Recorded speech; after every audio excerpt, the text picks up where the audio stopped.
So, tell me a little about your experience here at Bet Shuva. You've been here for how long? I've been here for about a little bit over 120 days. My family actually was the Catalyst. yeah, the catalyst that found this place for me. I've been gambling for over 20 years. I've never really admitted that I was a compulsive gambler. I've told my family many times before that I would stop gambling, but I was never really honest with myself. The last stint was I spent 45 out of 60 days in Las Vegas. I lived there, I lived in the hotels. My family thought that I wasn't gambling anymore, but they began to find out through family and friends that I was doing some crazy things, and they approached me. My parents didn't think that I would ever enter a treatment program, but I was ready. I mean, I was at the bottom again, you know, and I've been to many different bottoms, but when they spoke to me about going to a treatment center, I just basically said, sure, I'll just do it. And they thought I would put up a fight, but I didn't. What have been some of the consequences associated with your gambling behavior? Many. It basically started like in high school. I mean, I was a great student. I had a full scholarship to USC. At that point in time, I started to find gambling. I wanted to overachieve in different manners. And when I started gambling and I lost certain things or I disappointed my family, I tried to overcompensate. I never did finish school at USC. I ended up going to prison, but at all times, I was able to get the best jobs and work in the corporate world. I did go to prison. I served almost 2.5 years in prison.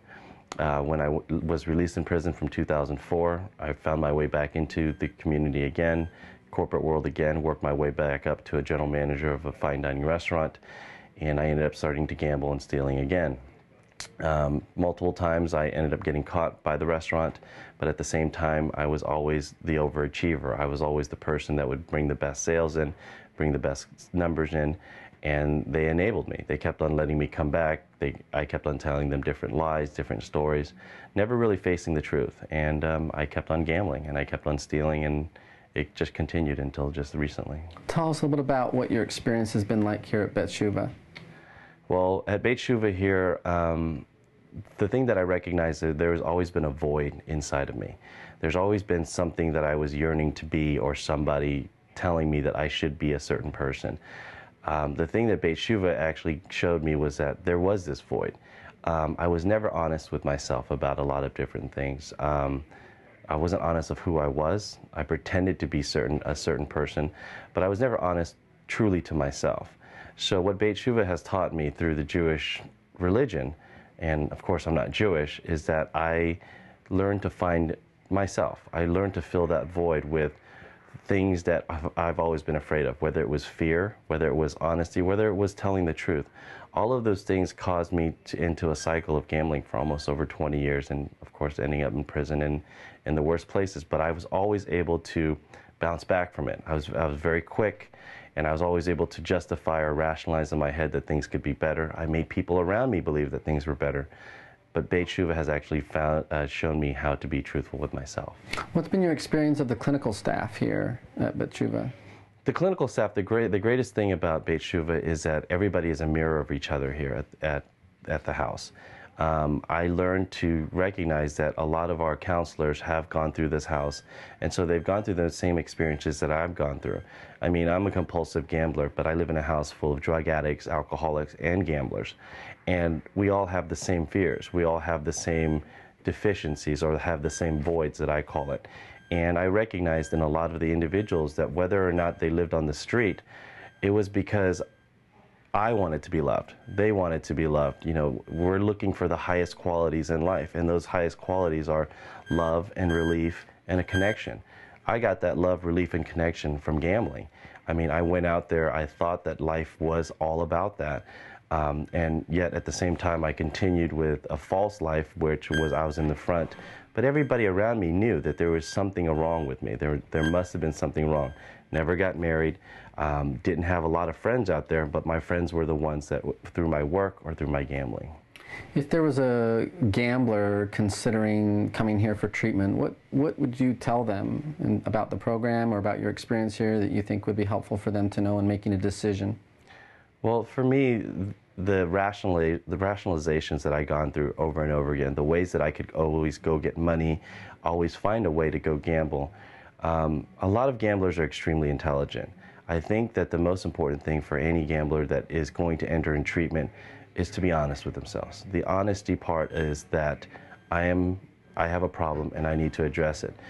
That's the biggest step for me, and that was always been the biggest step for me. And as soon as I've done that, I mean, I went to prison and I lied about not gambling again, but I wasn't honest with myself in seeking out help. And gamblers are, like myself, isolated a lot. So I never talked to anybody about it, and as soon as I was able to talk to somebody about it and let a level of trust involved come in and be honest with myself, it really helped me out. And so that would be the most important thing for me. How has spirituality here and as part of this program been helpful or not helpful for you in your recovery?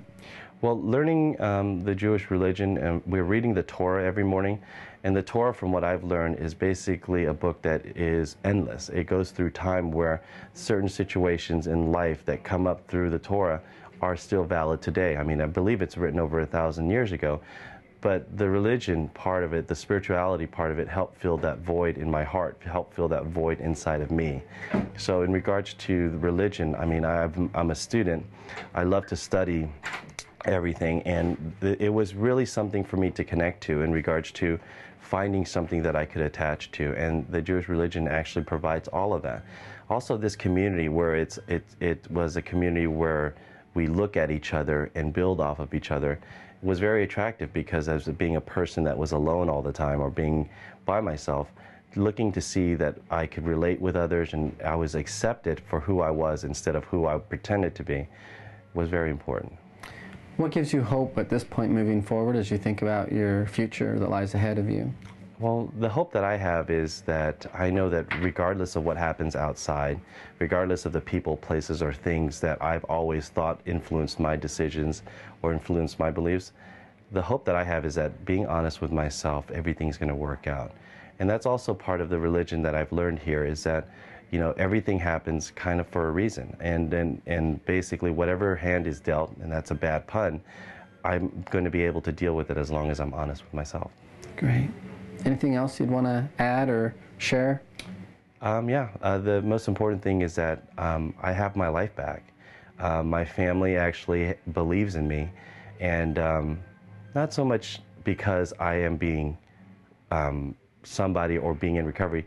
They believe in me because I'm being who I was supposed to be way back. I am being who I am. I am being authentic and transparent, and I couldn't have done it without Beit Shuvah. Great. Well, thank you for the gift of your time. All right, thank you.